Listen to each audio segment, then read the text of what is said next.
At first glance, the mixture of colored holds on the wall may look like a random mess. The colors, however, are important. Each specific color denotes a specific path up the wall. These paths are called routes on the tall wall, and they're called problems on the boulder wall.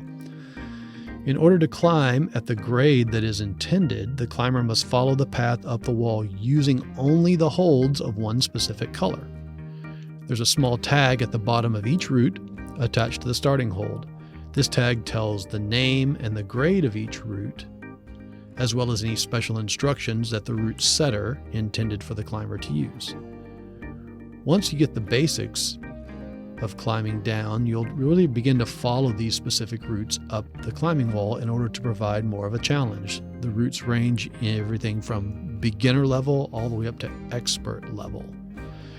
Routes for top rope or for lead climbing on this tall wall are graded using the Yosemite Decimal System, or the YDS scale. It was invented in America, and it's a system that's used for grading the difficulty of any climb.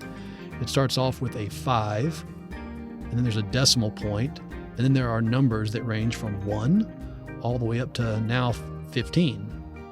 It can be a bit of a confusing scale to try to use, but generally speaking, you want to ignore the 5 and the decimal and just consider the numbers after that. If it's a 1, then it's usually a pretty easy route.